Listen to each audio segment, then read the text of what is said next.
जय श्री कृष्णा दोस्तों, राधे राधे। आपका मेरे चैनल हमरे मोहन बिहारी जी पे बहुत बहुत स्वागत है। तो आज हम शुरू करेंगे कात्तक मास महात्म अध्याय 8। ठीक है, इसमें हम जानेंगे, वीडियो को लास्ट तक जरूर देखिएगा। तो आइए शुरू करते हैं। जलंधर की राजधानी की यात्रा का वर्णन करते हुए देवर्षि नारद ने कहा, हे राजा पृथु, जलंधर ने वहां पहुंचने पर हमारा बहुत आदर सत्कार किया।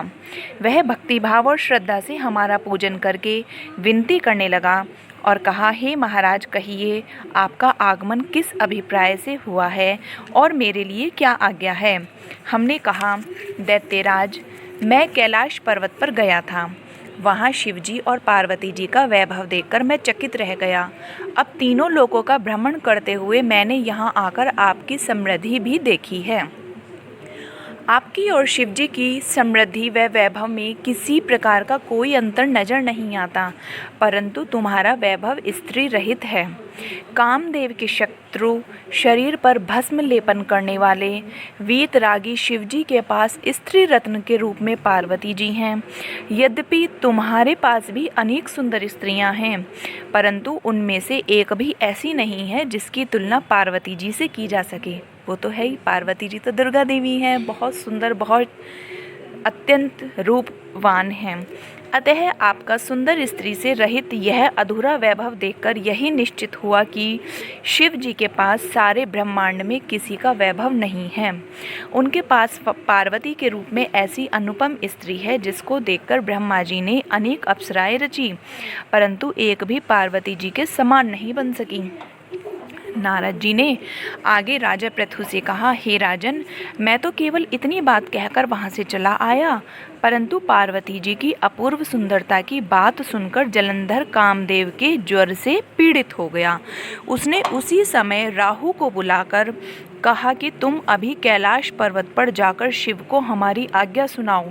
तुम शिव से कहना कि त्रिलोकी के राजा अति पराक्रमी जलंधर ने आज्ञा दी है कि 3 लोक के नाथ और सब रत्नों के स्वामी जलंधर के होते हुए तुम शमशान वासी तथा नरमुंडों की माला धारण करने वाले जटाजूटधारी अवधूत के पास पार्वती जैसी परम सुंदर स्त्री शोभा नहीं देती।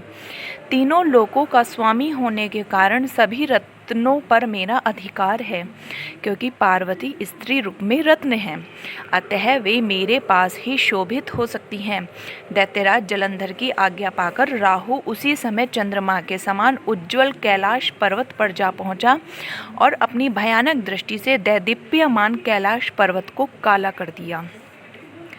तब भगवान शिव के द्वारपाल नंदी द्वारा शिव के सन्मुख उपस्थित किए जाने पर राहु ने दैत्यराज जलंधर की उपरोक्त आज्ञा सुना दी। राहु की यह बात सुनते ही भगवान शिव की दोनों भ्रकुटियां कमान के समान तन गईं। उनकी बाहों से एक अत्यंत भयंकर पुरुष उत्पन्न हुआ जो सिंह के समान मुंह वाला था।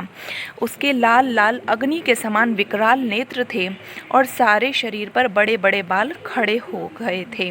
उत्पन्न होते ही वह भयंकर मनुष्य विकराल मुख फैलाकर राहु को खा जाने के लिए आगे बढ़ा।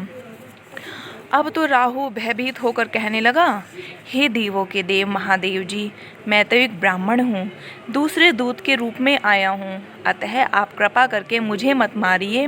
राहु की यह बात सुनकर भगवान शंकर ने उसको आकाश में फेंक दिया। तब वह भयंकर पुरुष शिवजी के पास आया और अत्यंत विनीत स्वर में बोला, मैं भूखा हूँ, कृपा करके मुझे कुछ खाने को दीजिए। तब शिवजी ने कहा, तुम अपने हाथ पैरों को खाओ।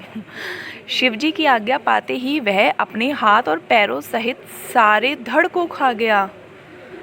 जब केवल मुख ही शेष बचा, तब भगवान शंकर ने प्रसन्न होकर कहा, तुमने मेरी आज्ञा का पालन किया है, इसलिए तुम्हारा नाम कीर्ति मुख प्रसिद्ध होगा। भगवान कितने दयावान हैं। और आज से मैं तुम्हें अपना द्वारपाल नियुक्त करता हूँ। पहले पूजा तुम्हारी होगी, उसके बाद में हमारी। तुम्हारी पूजा के बिना हमारी पूजा निष्फल ही रहेगी। भगवान वास्तव में बहुत दयालु हैं। जो उनके प्रति सच्चा भाव रखता है उनके लिए वे भी बहुत अच्छे अच्छे काम कर देते हैं। उधर शिवजी द्वारा आकाश में फेंका गया राहु बर्बर देश में जाकर गिरा। राहु की ऐसी दशा देखकर जलंधर अत्यंत क्रोधित हुआ और शिवजी से लड़ने के लिए दैत्यों की 1 करोड़ सेना लेकर अपने पुर से बाहर निकला। इसी समय उसने सामने एक आंख वाले दैत्य गुरु शुक्राचार्य और अंग भंग राहु को आते देखा। इसके अलावा और भी अनेक अपशगुन हुए, परंतु उन्हें देखकर भी वह रुका नहीं। वह अपार दैत्य सेना सारे आकाश में बादलों की भांति छा गई। जब देवताओं ने दैत्यराज जलंधर को अपार सेना सहित कैलाश पर्वत पर चढ़ाई करते देखा तो चुपचाप इसकी सूचना शिवजी को दे दी। खबर पाते ही शिवजी महाराज ने विष्णु भगवान का स्मरण किया और विष्णु भगवान स्मरण करते ही उपस्थित हो गए। शिवजी ने भगवान विष्णु से कहा, हे नारायण, देवताओं को पीड़ा देने वाले इस महादैत्य को आपने क्यों नहीं मारा? इतना ही नहीं, आप स्वयं श्री लक्ष्मी सहित उसके घर में विराजमान हो गए। इसका आखिर क्या कारण है? तब विष्णु भगवान ने उत्तर दिया, हे शिवजी, यह महादैत्य आपके अंश से उत्पन्न हुआ है और लक्ष्मी जी का भाई है। इसी कारण हमने उसको नहीं मारा है। अस्तु, यह महादैत्य आपके ही हाथों से मारा जाएगा। भगवान विष्णु की यह बात सुनकर शिवजी ने कहा, यह तेजस्वी दैत्य हमसे भी ऐसे नहीं मारा जाएगा। अतएव इसको मारने के लिए आप अपना तेज देने की कृपा कीजिए। शिवजी के वचन सुनकर श्री विष्णु भगवान सहित समस्त देवताओं ने अपना अपना तेज शिवजी को दिया। तत्पश्चात शिवजी महाराज उस तेज को इकट्ठा करके ज्वालामुखी, सुदर्शन चक्र और एक वज्र बनाकर जलंधर से युद्ध करने के लिए तैयार हुए। शिवजी के भूत गणों की सेना में समस्त देवतागण भी सम्मिलित हो गए।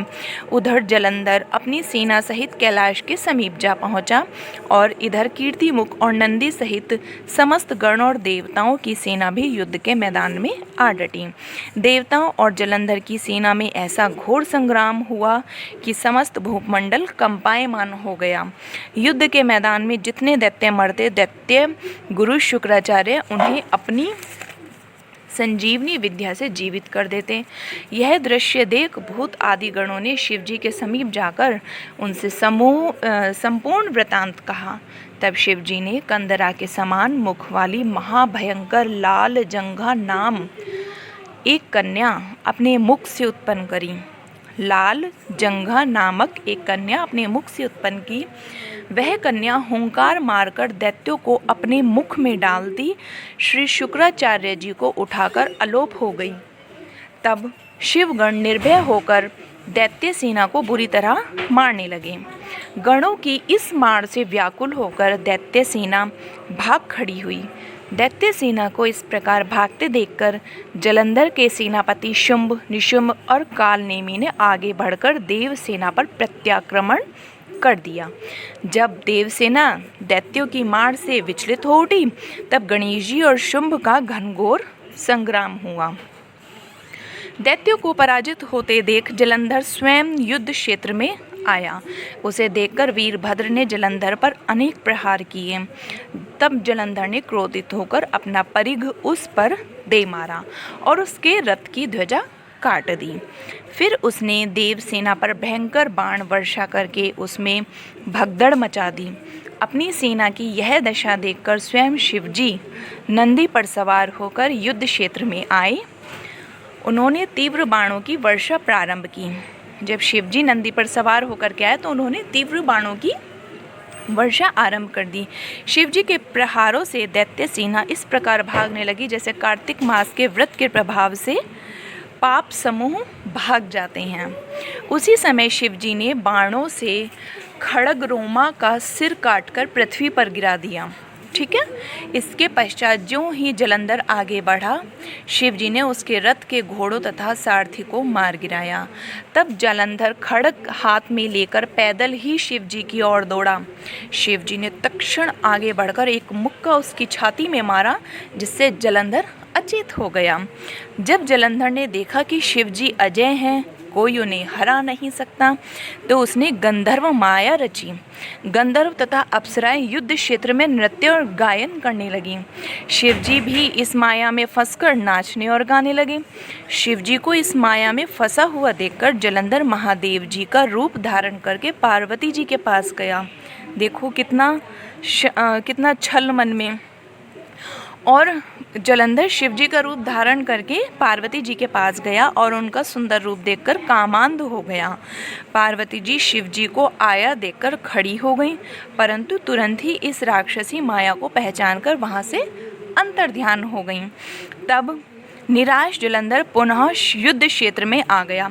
उधर जलंधर के चले जाने पर पार्वती जी ने ज्यों ही भगवान विष्णु का स्मरण किया, वे तत्काल ही उपस्थित हो गए और उन्होंने जलंधर के शीघ्र मारे जाने का आश्वासन दिया। भगवान विष्णु विचारने लगे कि जलंधर ने स्वयं ही अपनी मृत्यु का रास्ता बता दिया है। यह दुष्ट वृंदा के पतिव्रत धर्म के कारण ही नहीं मर रहा है, अतएव देवताओं तथा अपने भक्तों की रक्षा करने के लिए हमको ही वृंदा को धर्म से डिगाने का घोर पाप कर्म करना पड़ेगा, क्योंकि ऐसा किए बिना यह दुष्ट नहीं मरेगा। इतनी ही देर में शिवजी भी राक्षसी माया से मुक्त हो गए और जलंधर को आया देखकर उस पर बाण वर्षा करने लगे। इति 8वां अध्याय समाप्तम। आपको मेरी ये वीडियो अच्छी लगी हो तो प्लीज़ वीडियो को लाइक कीजिएगा और चैनल को सब्सक्राइब कीजिएगा। कल हम शुरू करेंगे अध्याय 9वां। प्लीज़ ज़रूर सुनिएगा और कमेंट में राधे राधे ज़रूर लिखिएगा। जय श्री कृष्ण, राधे राधे।